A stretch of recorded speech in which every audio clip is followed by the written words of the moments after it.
성경 1230페이지를 찾으십시오. 다니엘 1장 8절 말씀을 다 같이 함께 봉독하시겠습니다. 다니엘은 뜻을 정하여 왕의 음식과 그가 마시는 포도주로 자기를 더럽히지 아니하리라 하고 자기를 더럽히지 아니하도록 황관장에게 구하니. 다니엘 6장 10절입니다.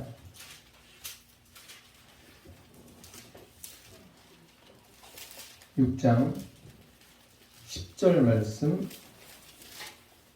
함께 봉독하시겠습니다. 다니엘이 이 조서에 왕의 도장이 찍힌 것을 알고도 자기 집에 돌아가서는 윗방에 올라가 예루살렘으로 향한 창문을 열고 전에 하던 대로 하루 3번씩 무릎을 꿇고 기도하며 그의 하나님께 감사하였더라. 우리 16절입니다.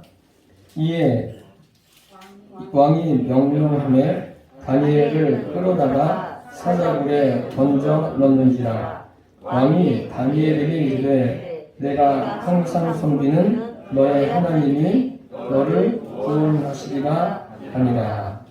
아멘. 오늘 말씀을 전하는 저나 여러분들에게 성령의 기름 부음이 충만하기를 축복합니다. 아멘. 오늘 말씀의 제목은 자유하십니까? 이러한 제목으로 함께 은혜를 나누겠습니다. 여러분 자유하십니까? 우리는 자유민주주의라는 그런 제도하에 살기 때문에 자유를 누리고 살아가고 있습니다. 제가 지금 말씀드리는 자유는 육체의 자유를 넘어서 여러분들이 지금 이 모습이 실체가 아니라 여러분 안에 있는 여러분들의 영혼이 실체입니다. 여러분들을 여러분 되게 하는 그 영혼은 자유로우십니까? 한번 생각해 보십시오. 내 영혼이 진정 자유함 가운데 살아가고 있습니까? 성경에 보면 많은 믿음의 사람들이 등장합니다. 이 믿음의 사람들의 삶을 보면 주님을 섬겼죠. 주님을 섬기면서 무엇을 알 수 있냐면 그 인생을 살면서 주님으로 말미암는 진정한 자유. 그 요한복음에는 그런 말씀 있지 않습니까? 진리를 알지니 진리가 너희를 자유케 하리라. 인생에 참된 자유를 누리며 산 사람들이 성경에 다양하게 기록되어 있습니다. 오늘은 그 중에 한 사람 다니엘에 대해서 함께 여러분과 말씀을 나누길 원합니다. 첫째로 자유하려면 뜻을 정해야 합니다. 다니엘은 이스라엘 사람입니다. 이스라엘은 그 남과 북이 우리나라처럼 나뉘어져 있는데 북이스라엘과 남유다 이렇게 되어 있습니다. 그런데 둘 다 망하게 됩니다. 다니엘이 살던 남유다도 바벨론에 의해서 완전히 멸망하게 되는데 바벨론이 예루살렘을 침공해서 그 나라를 자기들이 접수하고 또 많은 사람들을 포로로 끌고 갑니다. 그 포로로 끌고 갈 그 당시에 다니엘도 포로로 잡혀갔습니다. 포로로 잡혀간다는 것은 참 괴로운 일 아닙니까? 이제 모든 자유를 다 잃어버린 거예요. 자기가 하고 싶은 대로 살아갈 수가 없는 그런 삶이 된 겁니다. 그런데 그 당시에 바벨론 왕이 이스라엘 백성들을 포로로 잡아가면서 어떤 정책을 펼쳤냐면 이스라엘 중에서 좀 용모가 아름답고 지식이 있고 좀 뛰어난 청소년들을 데리고 오라고 그랬어요. 그래서 그 나라를 이끌어가는데 그들을 동참시키겠다. 그런 의미로 이스라엘에 있는 청소년들을 불러오게 했습니다. 그 중에 이제 다니엘이 들어있었고, 오늘 다니엘서에 기록된 하나냐, 미사엘, 아사랴, 그러니까 다니엘과 함께 동역했던 그런 친구들이 기록되어 있습니다.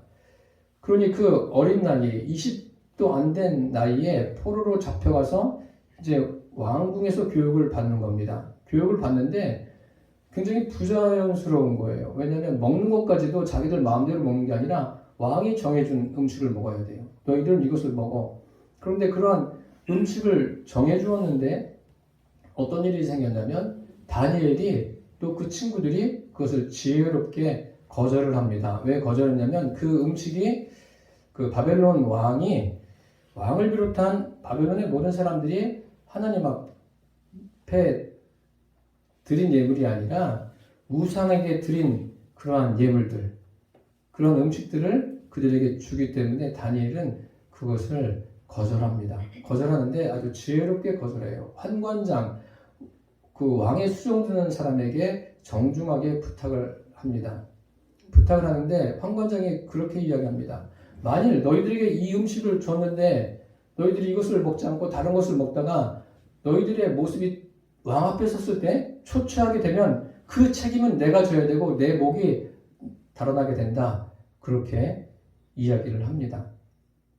그때 다니엘이 지혜를 발휘해서 뭐라고 이야기하냐면 그럼 열흘 동안 한번 시험해 보십시오. 시험해 보시고 그 다음에 결정하십시오. 그래서 열흘 동안 채소와 물만 줬어요. 그 후에 보니까 그 바벨론에 있는 젊은 어린 그 청소년들보다 이들의 얼굴이 더 윤택하고 빛났습니다. 그래서 그들은 3년 동안 이제 채소와 물만 먹으면서 보내게 됩니다. 그런 과정들을 주님께서 붙들어 주십니다. 여기 보면은 어떤 말씀이 나오냐면 우리가 읽은 말씀 8절에 뜻을 정했다 라는 말씀이 나옵니다. 다니엘은 지금 대략 나이가 20대 되기 전 10대 후반입니다. 10대 후반인데 뜻을 정했다고 했어요. 이것을 좀 자세히 살펴보면 뭐냐면 그 영어 성경에 보면 마음에 목적이 있다는 거예요. 마음의 목적을 확고하게 정했다는 거예요. 지금 다니엘에게 어떤 영향을 줄 수 있는 사람이 없습니다. 부모가 같이 있는 게 아니에요. 또 그의 뭐 스승이 있는 것도 아닙니다. 그냥 딸랑 그 친구들하고만 있는 거예요. 어린 아이들, 10대 청소년들이 그들만 있는 거예요.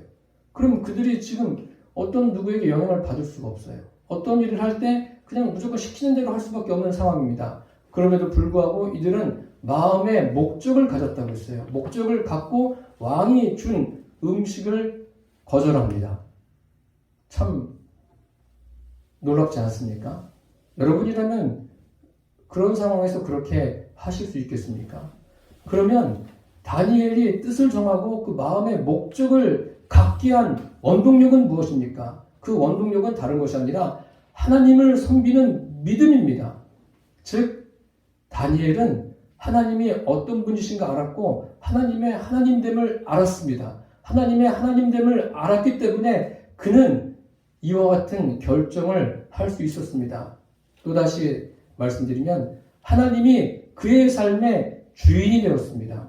그렇기 때문에 주님께 묻는 겁니다. 주님, 저희가 이런 상황을 어떻게 헤쳐나가야 하겠습니까? 주님께 묻고 다니엘과 그 친구 하나냐, 미사엘, 아사랴 그들과 함께 결정해서 뜻을 정한 겁니다. 저와 여러분의 삶의 주인은 무엇입니까?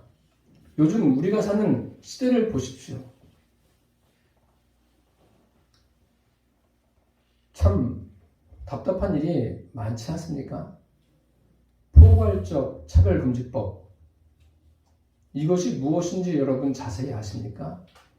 이것은 차별금지하는 것은 안 되죠. 안 되는데 포괄적 차별금지법은 이 기독교에도 그대로 적용이 됩니다.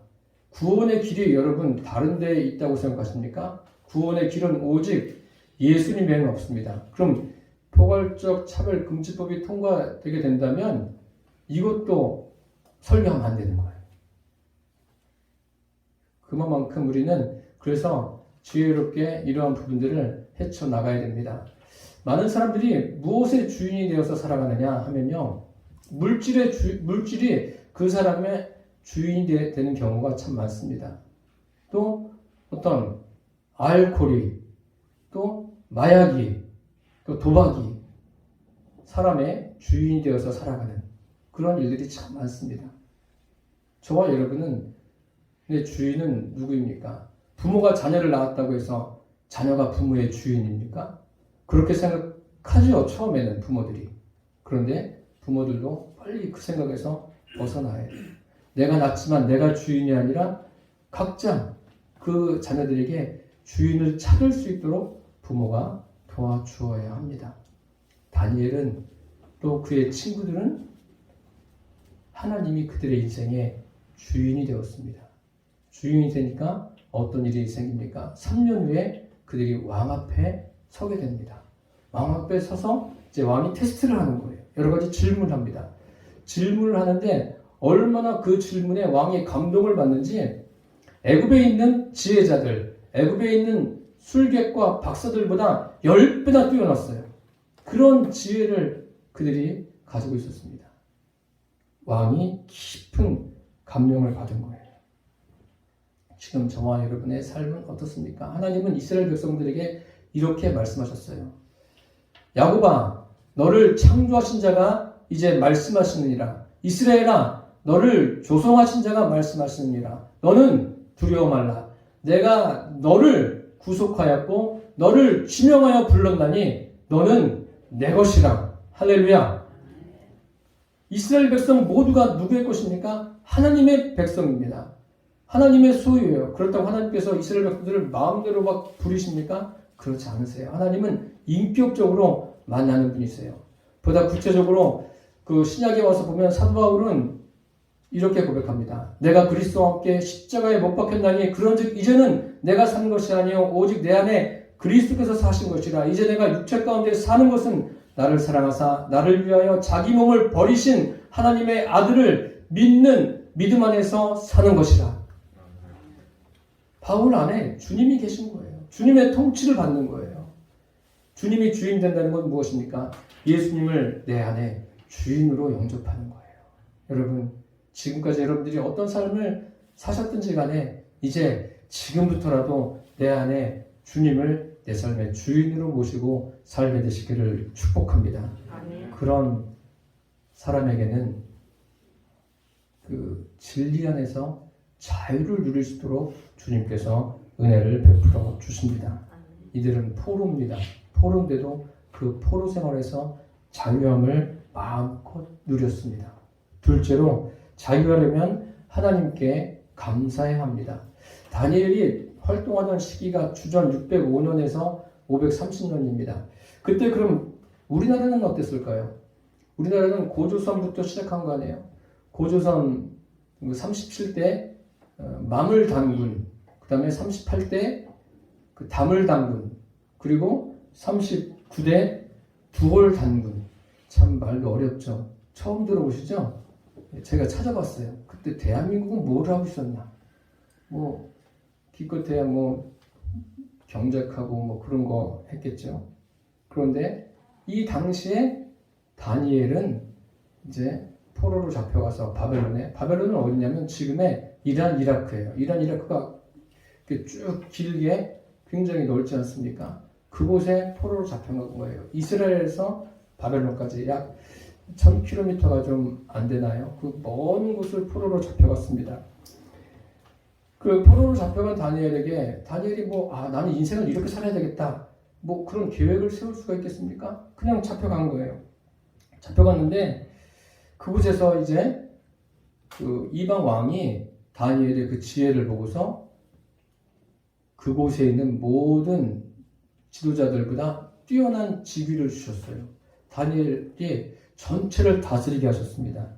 어린 나이에 다니엘이 민첩하고 모든 그 고위 공직자들보다 뛰어났어요, 지혜가. 그래서 전국을 다스리게 했습니다.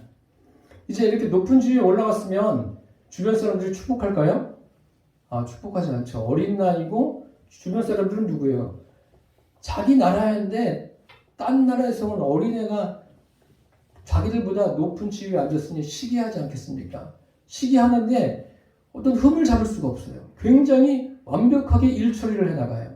그런데 딱 한 가지, 하나님을 섬기는 일에 대해서 흠 잡을 게 있는 거예요. 그래서 어떻게 하냐면 이들이 왕 앞에 갑니다. 왕이여, 이제부터 30일 동안은 왕이나 왕 외에 다른 신이나 무엇에게 구하면 사자굴에 던져넣는 그러한 명을 내리십시오.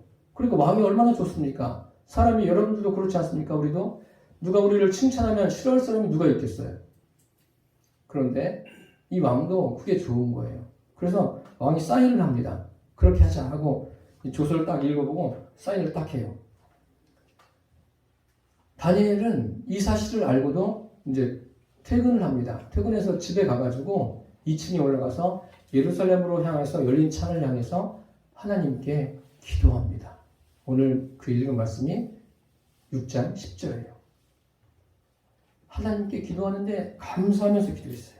알고도 전에 하던 대로 알고도 피하지 않았어요. 무엇보다도 중요한 게 뭐예요? 하나님이에요. 하나님을 향해서 예배하는 거.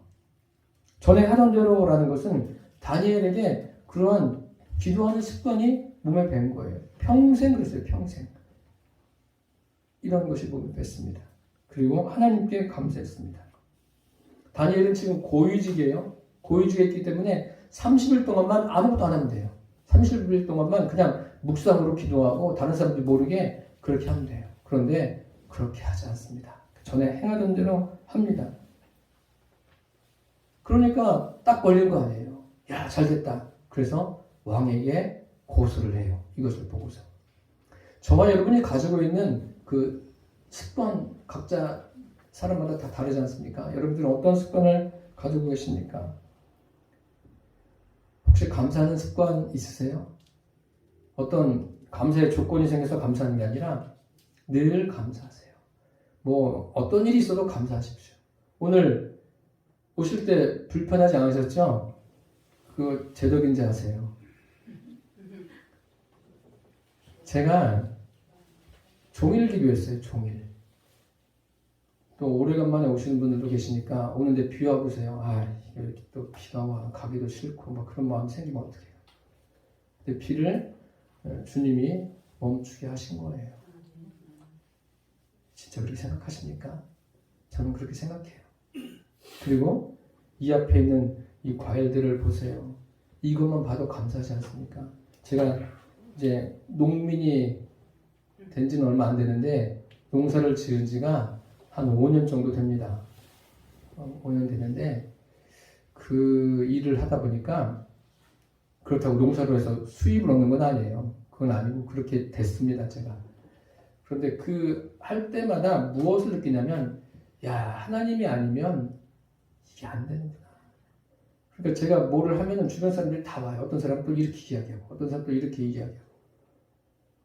저는 첫째 아니에요. 그런데도 그 주변 사람들보다 더 다양하게 풍성하게 하실 수 있도록 주님께서 은혜를 주십니다. 그래서 우리에는 어떤 특별한 일에 대해서만 감사할 것이 아니라 우리 일상에 대해서 주님 앞에 감사하며 서게 되기를 바랍니다. 감사하는 것이 하나님의 뜻이에요.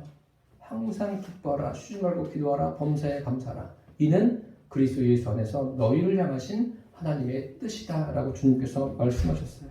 지금 다니엘이 그런 거예요. 다니엘이 하나님 앞에 감사하는 거예요. 그렇게 기도하면 이제 죽을 수가 있어요. 그럼에도 불구하고 다니엘은 개의치 않아요. 자기 자리도 개의치 않아요. 어떤 물질도 개의치 않아요. 오직 하나님과의 관계. 내가 하나님을 섬기는 것이 내 인생의 최고의 기쁨이다. 하나님 앞에 자기를 온전히 드립니다. 우리의 삶이 그렇게 되시기를 축복합니다. 끝으로 자유하려면 고난을 통과해야 합니다.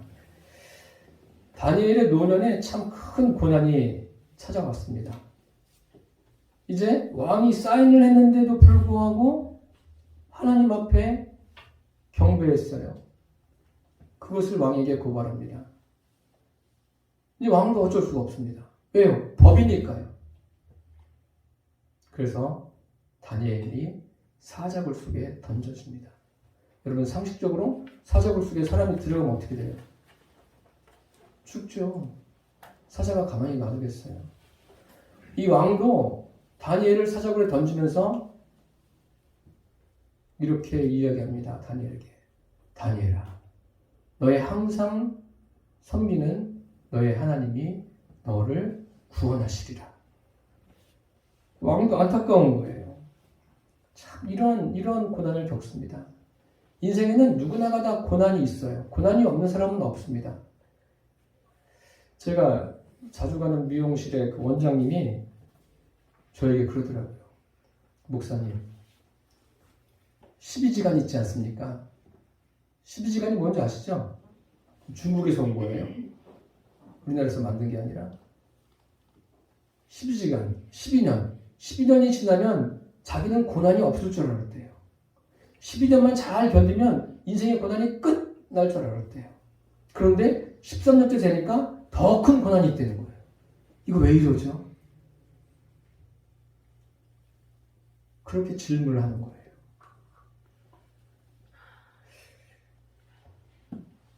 다니엘만 그런 것이 아니라 누구에게나 인생에 고난이 있어요. 우리나라는 참 그 토목 기술이 뛰어나서 그 가는 곳곳마다 터널을 잘 뚫었어요.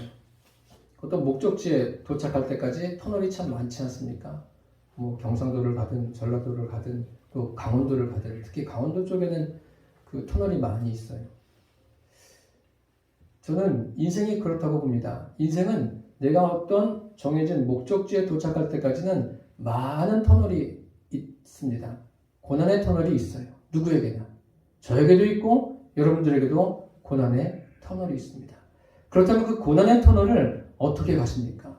그냥 불평하며 가십니까? 왜 나에게는 이런 고난이 있어? 그러면서 가십니까? 다니엘이 지금 사자굴에 들어갈 수 있었던 것은 무엇입니까? 사자굴에 들어갈 수 있었던 것은 들어가는데 무섭지도 않아요. 그냥 들어가는 거예요. 왜? 주님이 나와 함께 계심을 다니엘이 믿는 거예요. 그 믿음으로 사자굴 속에 들어갔어요. 왕은요, 다니엘이 사자굴 속에 들어간 다음에 식음을 전폐하고 밤을 새웁니다. 밤을 새우면서 굉장히 마음에 답답해요. 밤을 새우다가 새벽이 돼서 다니엘에게 달려갑니다. 다니엘에게 달려가서 그냥 넋두리를 하는 거죠. 다니엘아, 다니엘아, 사시는 너의 하나님이 너를 구원했느냐? 사자굴 속에 들어간 사람이 말을 하겠습니까, 여러분? 상식적으로. 뭐 그냥 넋두리 하는 거죠. 조용히 해야 맞는데 음성이 들려와요. 왕이여! 얼마나 놀랬겠어요. 진짜 다니엘인가?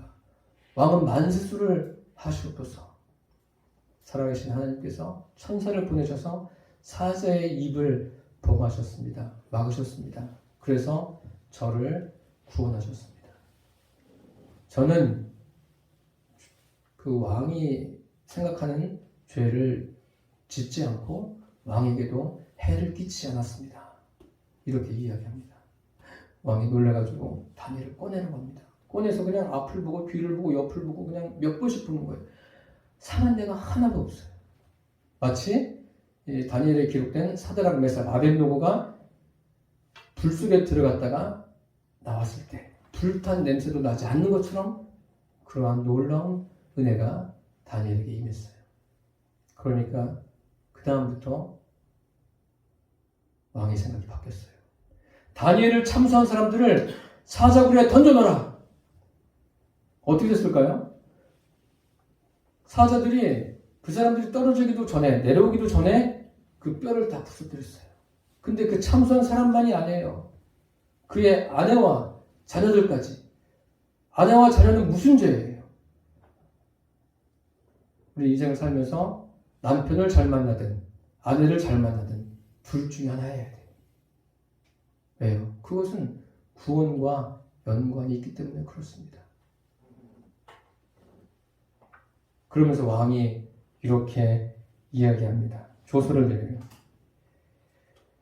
너희들 모두는 다니엘이 섬기는 하나님 앞에서 두려워 떨지어다.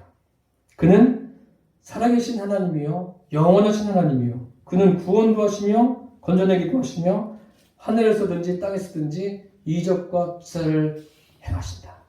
그리고 다니엘을 구원하셨다. 다니엘은 사자굴에서 두려워하지 않았어요. 오히려 사자굴에서 주님 주시는 평안함을 풍족하게 누렸습니다. 내 인생이 내가 딱 계획을 세운 대로 진행되어집니까? 그런 사람은 아무도 없어요. 세상에 없어요. 물론 어떤 사회적으로 큰 일을 이룬 사람들, 그 사람도 역시 자기가 계획한 대로 가는 게 아니에요. 가다 보니까 거기까지 갔지만 그 과정 속에는 계획하지 못했던 일들이 많이 일어났으리라고 봅니다. 누구에게나 마찬가지예요, 인생. 사람이 마음으로 자기의 길을 계획할지라도 그 걸음을 인도하시는 분은 여호와시다라고 그랬어요. 이러한 믿음이 우리에게 있기를 바랍니다. 이러한 믿음이 있어야 이 짧은 인생을 살아가는 동안 진정 자유를 누리며 살아갈 수가 있습니다.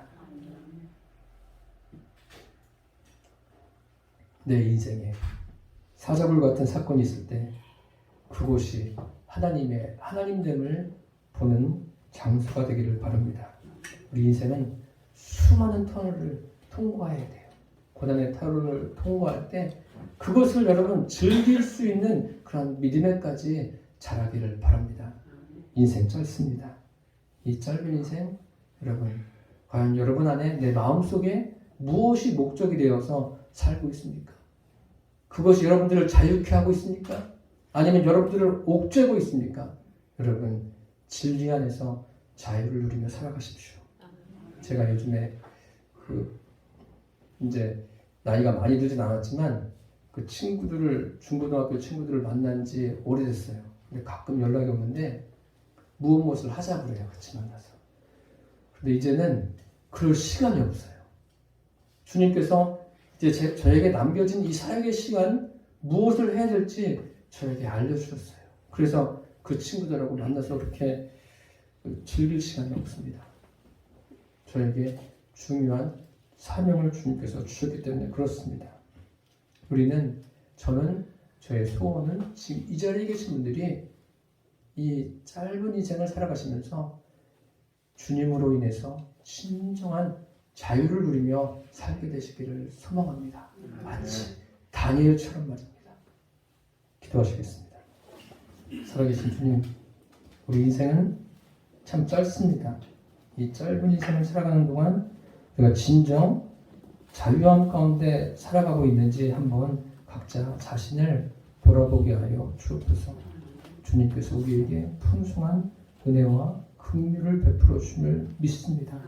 이 자리에 있는 모든 분들이 진리 안에서 자유를 누리며 살아가도록 성령님 역사해 주옵소서.